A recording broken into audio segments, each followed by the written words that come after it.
make sure to keep up with all things happening on Open by liking us on Facebook at Open BronxNet Television.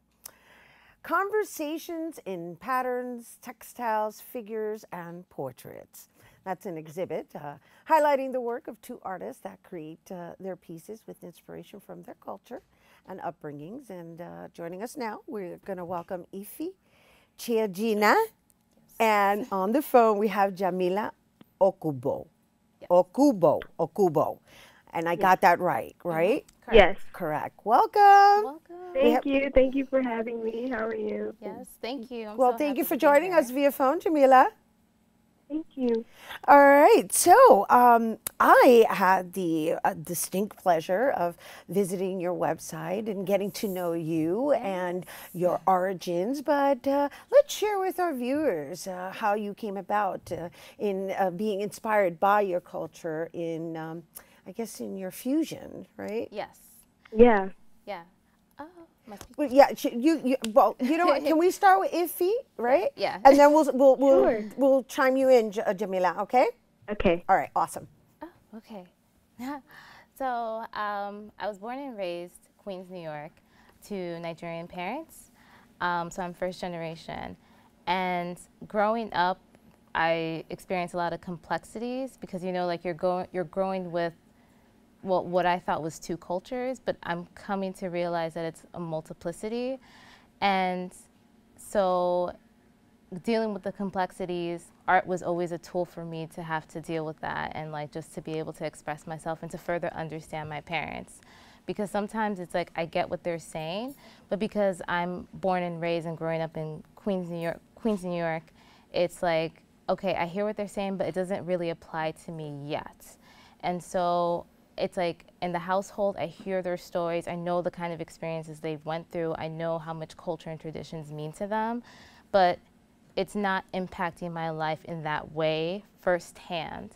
So my parents collected a series of photographs, and I really felt really intrigued by it, and just seeing how happy they were to express themselves, when they were younger, and expressing their relationships with my family really inspired me. So I'm like, I love drawing. I was, trying to figure out myself, what type of art do I want to create? And I really like rendering. When did you discover that about yourself? Ooh, wow. Wow. Well, when did you start? When did you start really feeling the identity confusion, right, or the multiplicity, as you like to reference it? Probably when I first entered into school, right. And just that intro of my full name is Ifatwanya, but I go by Ifi. But that whole attendance sheet, it cuts off. Right. So it's like I already know at that young age that people were going to not pronounce my name correctly. Right. But then that additional it cuts off, and so it cut off at a part where people were trying to say Tiffany or trying to get it, but then getting it by referencing a typical a typical name. I get it. I get it. It's always been a tongue twister, even Yes. up until today, right? Yes. And so Jamila's name isn't as long as yours, but I'm just curious to know if you feel a similar way with your last name being Okubo. Oh, yes, definitely. And I guess, I don't know if it's my turn to talk, but that kind of goes into my story of just being inspired by my culture and creating the work that I create. So I'm, a third Kenyan Trinidadian, but I'm African American. My mom is African American, and she was a single mother, so I was raised by my mother and her side of the family. But growing up, I went to predominantly white and Latina schools, and my full name is Jamila Ayango Okubo. So I had a Kenyan name. I have a full Kenyan name, but I didn't really have that relationship with my father or really a close connection to that culture. So growing up, people saw me as African or Kenyan, and I grew up with my mother, so I saw myself as black, but with this Kenyan name. And as I grew up and started going to high school, I realized that I really wanted to pursue art as a career. and I got the opportunity to transfer to this arts high school called Duke Ellington School of the Arts, and that school was predominantly black, and that was the first time I had been around like so many people of color as students and professors and like art teachers, and that's when I started to like really want to know more about where I come from on my Kenyan side and just learning about my culture. And I started painting like paintings inspired by African fashion because that was like the easiest way for me to connect to that culture is through fashion and art and food, you know. And I remember my uncle from my father's side, like some of his relatives stayed in contact with me, and he gave me my first like conga fabric, and that's like a very Her popular first what? Your first fabric. what? Fabric. Sorry? Fabric. Yeah, Right. it was like a really popular fabric in, you know, East Africa, worn by women, and in Tanzania and Kenya. So I got my first like conga fabric, and I was like so excited because he was like, I brought this from Kenya, and the first thing I did was cut it up and like use it in a painting and like collaged it with like acrylic paint, and I was just so excited, and I realized like this is what I want to work with, and this is what I want to do.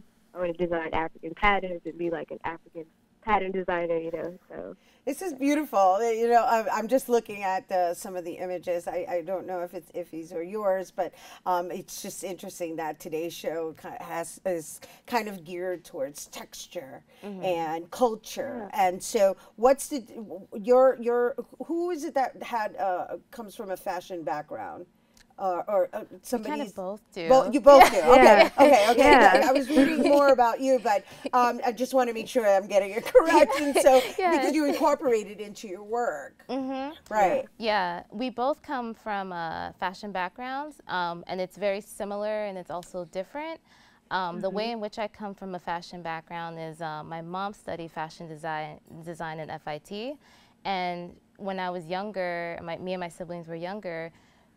On days that my father couldn't take care of us because she had classes, she would bring us to her classes, and not inside, but we were allowed to like sit in the hallway, and my siblings, and we were all doing our homework, but once we were finished, and the professors knew that I loved drawing, so they would give me paper and pencil and like open the door for me so that I could see the model. Is that? Yeah, At such a young age, yeah. You're already being encouraged. Yes. And basically, what you do is you archive old photos in your repurposing style. Yes, yes. I saw. Yeah. I saw. Very nice. Very interesting. Yes. You know, ladies, we're running out of time, and I want to make sure that everybody understands the inspiration behind conversations in patterns, textiles, figures, and portraits. So before we go, make sure we share the information with our viewers so that they can be a part of this exhibit. But really quickly, just share what you hope that they leave with. Wow. Oh, okay. I'll go first.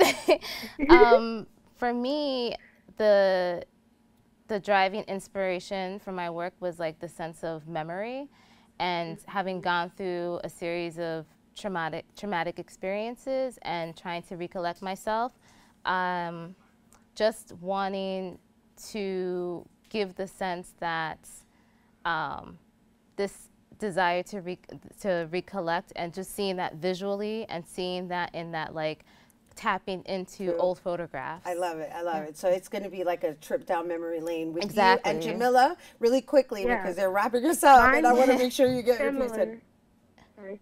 Mine was similar, but I wanted to, some of the work that I had that I have in the show, I wanted to honor and represent the women in my family who raised me, and just like use all of the information and knowledge and journeys that I've heard from my mother's side of the family of like how they grew up, you know, in North Carolina, and like merge that with who I am and how all of these things make me who I am. Love it. Love it. Women empowerment, which we love, while acknowledging your ancestry and your origins. So thank you so much, both of you, for being here. Thank you. You guys, be sure to visit the exhibit that's happening now, and it's actually on display through September 9th at Calabar Imports Harlem, which is located on 25 104 Frederick Douglass Boulevard. And for more information, you can visit their Facebook page by searching